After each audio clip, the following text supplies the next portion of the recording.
Well, welcome. Good afternoon. My name is Jay Hanley, Winnebago County State's Attorney. I'd like to introduce those here today with me. To my far left, your right, is Rick Saganek, the Chief Deputy of the Winnebago County State's Attorney, Sheriff's Office. To my immediate left is Tom McNamara, Mayor of the City of Rockford. To my immediate right is Maria McCarthy, the First Assistant State's Attorney here in Winnebago County. And to my far right is Dan O'Shea, the Chief of the Rockford Police Department.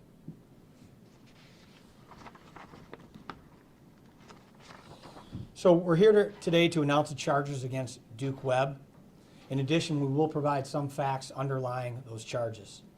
Before doing so, two important points. First, the charges against Mr. Webb are merely allegations, and he is presumed innocent until or unless proven guilty in a court of law.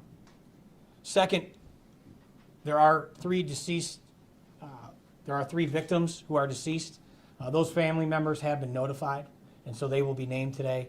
But just for your knowledge, those families have been notified.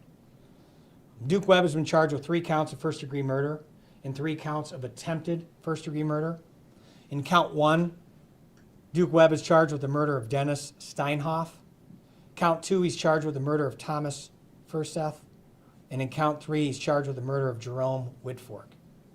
Counts 4, 5, and 6, those of attempted first-degree murder, are a result of Duke Webb's attempt to shoot 3 victims. And those 3 victims have gunshot wounds. These charges are based on the following facts. On December 26, 2020, at about 6:55 p.m., Rockford Police Department officers responded to Don Carter Lanes, located at 4007 East State Street in Rockford. They responded to an active shooter call. Upon arrival, officers learned that multiple persons were shot. The building contains a bowling alley on the first floor and a bar on the second floor. A witness who was on the first floor during the incident told police that he heard multiple gunshots and saw the defendant, Mr. Webb, with a gun. That witness identified the defendant, 37-year-old Duke Webb, to the police.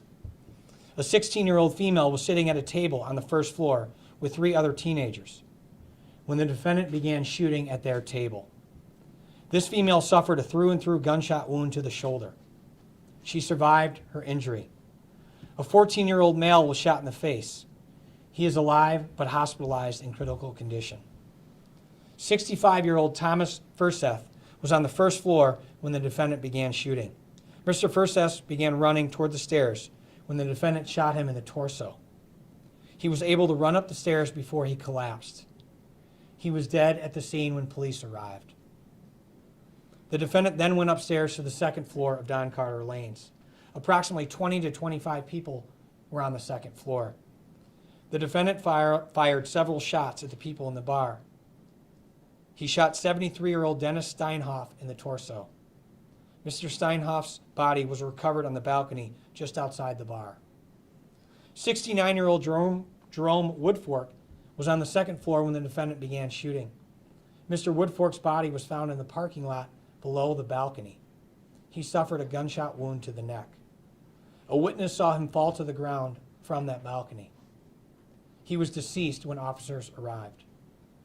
A 62-year-old male was in the bar on the second floor. The defendant shot this victim in the left eye, back, neck, groin, and buttocks. This victim is alive but still in critical condition. Police officers located the defendant inside the building and took him into custody. The entire incident was captured on video surveillance. The defendant admitted to the shootings and directed officers to the locations of the firearms that he used. 2 firearms were recovered in that location. They were located behind a bag that belonged to the defendant. The firearms were a Glock .40 caliber and a Glock .380 caliber. Multiple .40 caliber and .380 caliber shell casings were found at the scene. One question that's arisen is, why was Mr. Webb in Rockford, Illinois? He was originally from Florida. He was here on leave visiting family. At 1:30 today, Duke Webb appeared in court. The charges identified were presented to the court and to Mr. Webb. At this hearing, the judge denied bond for Mr. Webb. As such, there is no amount of money Mr. Webb can post to get out of jail. A few closing remarks. I want to thank law enforcement and all those agencies that have aided in this investigation, and particularly the Rockford Police Department. Our thoughts and prayers are with those recovering from the gunshot wounds. And finally, our condolences go out to the loved ones of those who lost their lives on Saturday night. Any questions? The mental health, the defense attorney told us that there would be a mental health evaluation that was scheduled to take place. Does that mean then that it's possible that Mr. Webb might not be mentally fit to stand trial? So I'll leave that question to the defense attorney. In a court proceeding, yes, a defendant can be found unfit to stand trial, and there's a lot that goes into that. So that could be a possibility, but I can't comment as to whether that's going to happen, when it's going to happen, or what would be the outcome of that. You mentioned that there were 2 guns recovered. Were those service weapons? So based upon our information, they were not service weapons, no. In other words, they were not military-issued firearms. The 2 teens that were injured, are they related? So I'm not sure. My apologies. I don't know if they were related or not. I know that they were together, sitting at the same table. I don't know if they were related.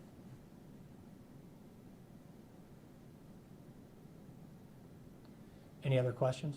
Sure. Did your findings find that this man went there with the intent on doing this? So I can't comment as to the defendant's intent or what his plans were when he arrived at Don Carter's. Carrying 2 weapons, isn't that kind of odd for? Again, I can't comment on the defendant's intent. The bag that was recovered, what was inside the bag? Again, I'm not willing to share that right now. Just procedurally, so this statement was actually read to the court, and it is filed with the court. And so in other words, that's what's made public. And as you can tell from my comments today, that's pretty much the extent of what will be made public.